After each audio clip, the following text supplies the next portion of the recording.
Não existe unção silenciosa no meio pentecostal. Toda vez que você vê uma cena de uma pessoa, aqui no programa mesmo, gritando, é muita unção.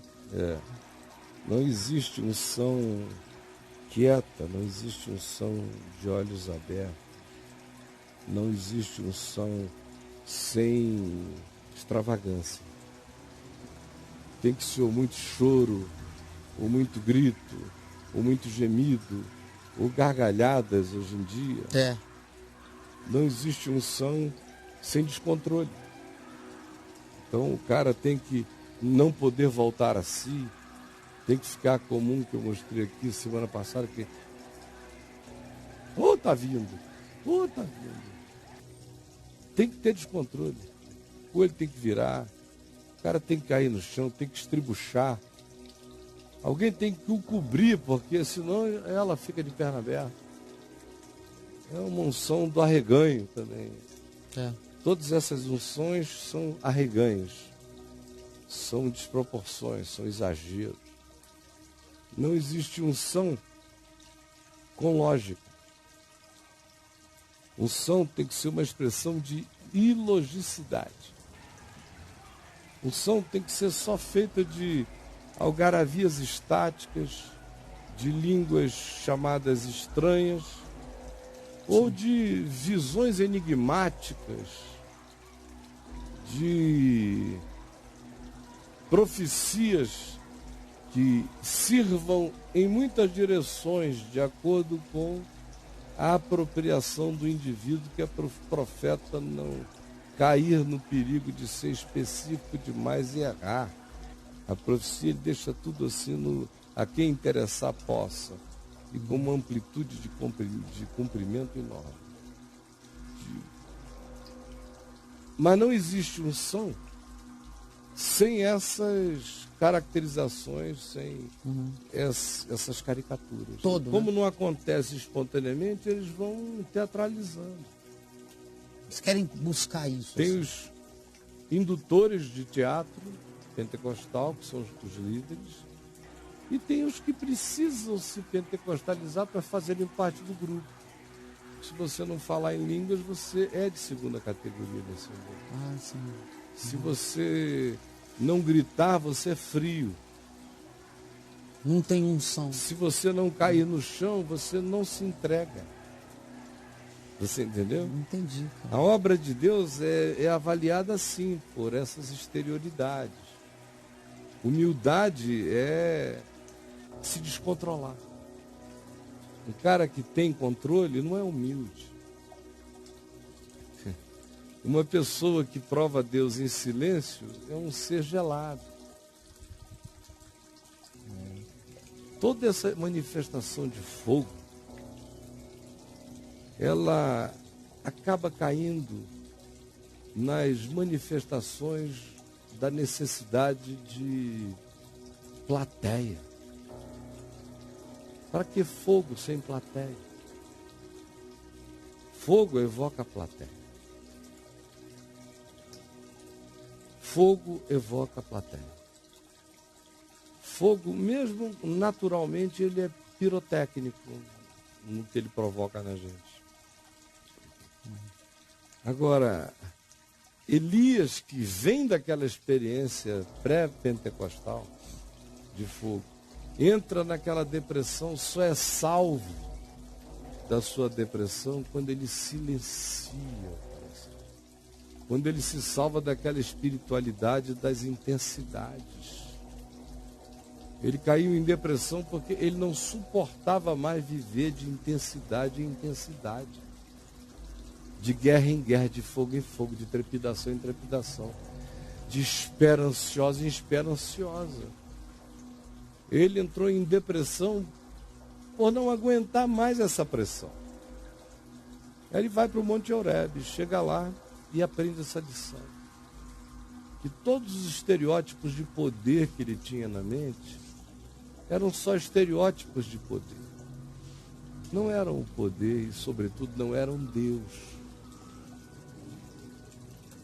Quando a gente se fixa no poder de Deus e não em Deus, a gente vira pentecostal.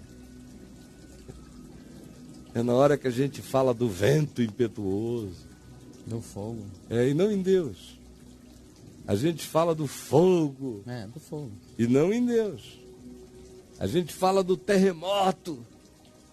Mas não em Deus. A gente fica impressionado com terra que treme, fogo que queima, vento que despedaça. Sim. E vai perdendo o discernimento de que Deus é no quarto. Entra no teu quarto. Como com Elias, que entrou na gruta. E ficou esperando a manifestação de Deus do lado de fora do quarto. No vento, no terremoto, no fogo. Quando de repente penetrou na cova uma brisa. E Elias veio, foi botando o rosto, mas pegou o seu manto e se cobriu. Porque não teve coragem nem de se expor à brisa. Tão densa era a consciência dele de que Deus estava. E alguns fazem desse tema o seu tema de esquizofrenia. Meu Deus. Deus não me ama, por isso nunca me deixou falar em línguas. Aí a segunda coisa que aparece na cabeça do indivíduo é: porque eu não falo em línguas, é porque Deus não me ama. E se Deus não me ama, até a minha vontade de falar em línguas é blasfêmia contra o Espírito Santo. Aí ele vai para esse lado aí. E blasfêmia contra o Espírito Santo não tem perdão. Logo, eu estou perdido. Aí, cara, uma esquizofrenia vou pro inferno. Baseada em estou perdido porque a blasfêmia contra o Espírito Santo não tem perdão, é a pior de todas as tematizações de esquizofrenia. É horrível. O cara pira. Mais do que pira. Tem muita gente que se mata mesmo. Que isso, cara. Já está perdido e se mata. Você já conseguiu tirar alguém desse pensamento, Vai, Caio? graças assim, a Deus. Da esquizofrenia oriunda fazendo desse tipo o cara de tomar o remédio, porque outra coisa, no meio pentecostal é proibido tomar remédio para esquizofrenia. Tem que tomar remédio? Claro que tem. Para diminuir a possibilidade do fluxo se tornar obsessivamente fatalista para o indivíduo. A continuidade. A medicação, em geral, para a intensidade da obsessão e dá uma chance maior de qualidade de vida e de sobrevivência para o indivíduo e para a família do indivíduo, que cuida dele e anda com ele. Agora, sem remédio, não só ele pode fazer coisas horríveis contra ele mesmo, como ele pode fazer coisas ruins contra outros, que estejam eventualmente à volta dele tentando ajudar. Pode chegar a cometer até crimes. Até crimes, é raro, mas acontece. Sim. Em geral, os esquizofrênicos não são homicidas. Às vezes eles ficam violentos. Porque é muito difícil você ter certeza de que tudo que você ouve, tudo que você vê, tudo que você sente, e todo mundo em volta diz para você que não viu, não ouviu e não sentiu. Que é o drama do esquizofrênico. Ele tem certeza que viu, ouviu e sentiu. E o mundo inteiro tem a certeza objetiva de que objetivamente não aconteceu. Do contrário. Só aconteceu na subjetividade dele. Mas a subjetividade dele é tão impressionantemente objetiva que negar que ele tenha visto, ouvido e sentido é uma afronta que para o esquizofrênico vai se tornando insuportável profundamente. Mas no meio pentecostal, que a gente estava falando, o remédio não pode ser ministrado. Você está ofendendo a Deus. Você está dando demonstração de não confiar no Senhor, se você usar o recurso médico. Então, quando eles vão orar por você, em geral, eles mandam você parar o uso de remédio, que é para ficar claro que quem te curou foi o Senhor e não o remédio. Até para gerar um testemunho. Porque o remédio compete com Deus. Sim. A ciência compete com Deus. As coisas de Deus só são puramente de Deus se forem contra até a ciência.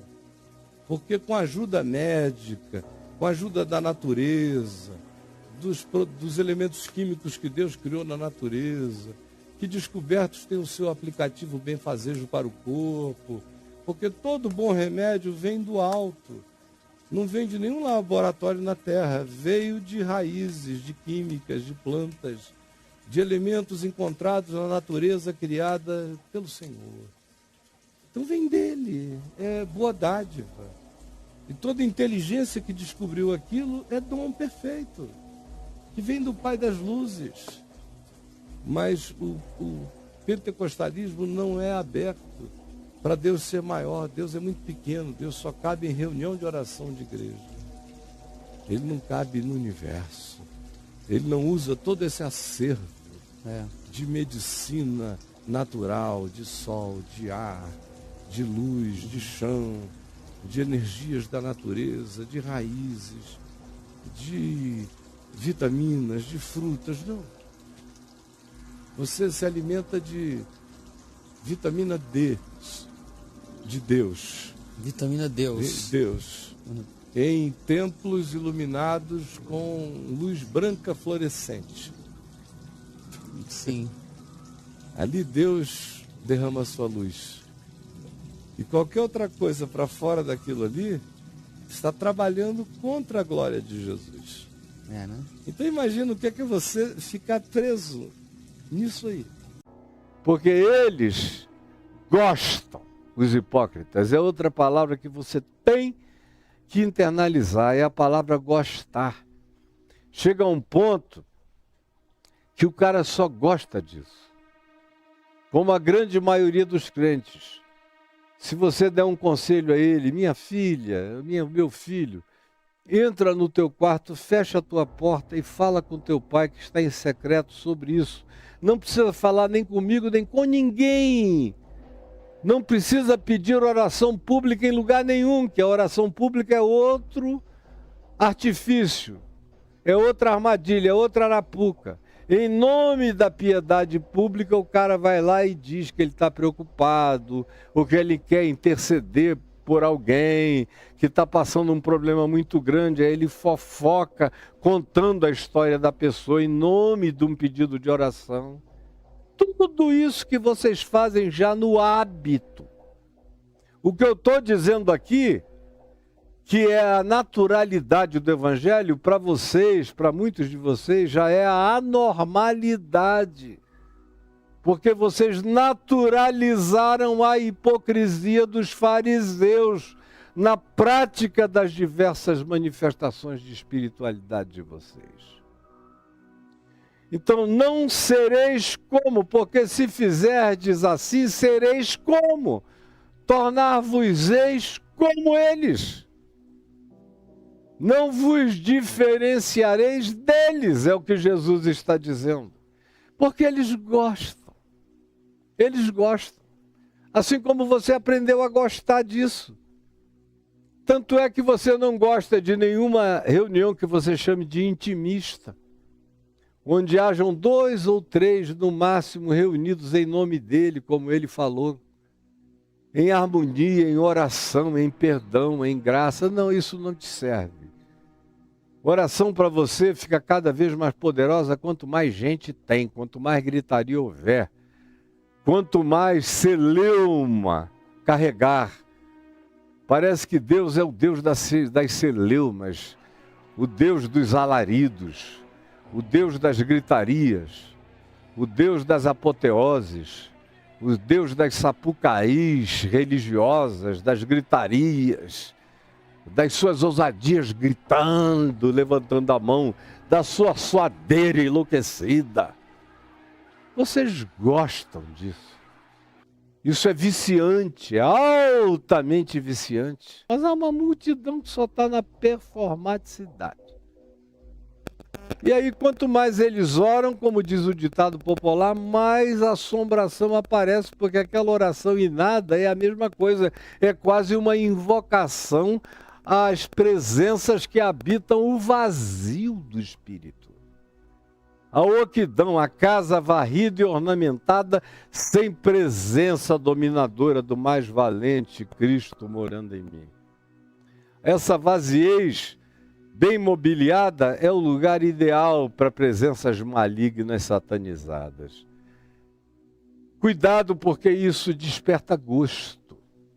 E quando a gente aprende a ter gosto nesse tipo de espiritualidade, o cara diz, não, eu só vou para esses lugares. E quando ele tem vergonha de dizer que ele é assim, todavia, a gente sabe que ele é assim pelas escolhas que ele faz. Ou como quando ele opina e diz, não, eu não gosto daquela igreja ali, porque eu chego lá, todo mundo ora tão silenciosamente que parece que Deus não está presente. Porque o Deus dele não é o Deus de Elias. O Elias da carruagem de fogo, do fogo que desceu sobre o Monte Carmelo, e depois correu para o Monte Horebe, com medo de ser morto por Jezabel, e quando chegou lá, veio um terremoto que tremeu o monte todo, e ele mesmo diz, mas Deus não estava no terremoto, na pentecostalização do fenômeno do terremoto.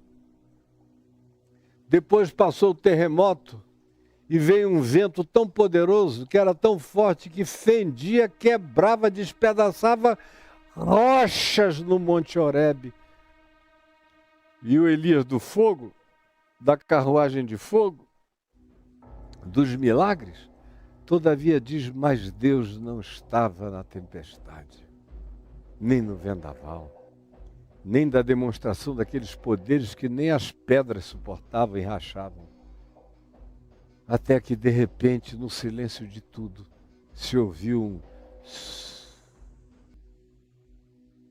E Deus estava no sussurro. E Deus estava no sussurro. Mas vê, se as igrejas que fazem campanha de Elias largam qualquer coisa a não ser fogo do céu para matar os falsos profetas de Baal. É tudo onde eles ficam, porque a espiritualidade, quanto mais se aproxime do padrão de Jesus no Evangelho, do silêncio, da porta fechada, da quietude, do silêncio, da intimidade, do falar com Deus, ou do não dizer nada, porque apenas se abre como um flagrante exposto, no arreganho do seu ser sincero, na presença daquele para quem você existe nu, por fora, por dentro, no seu inconsciente, aonde quer que haja um você, em você, aí Deus está. Cuidado, portanto, para não aprender a gostar do que Jesus desgosta.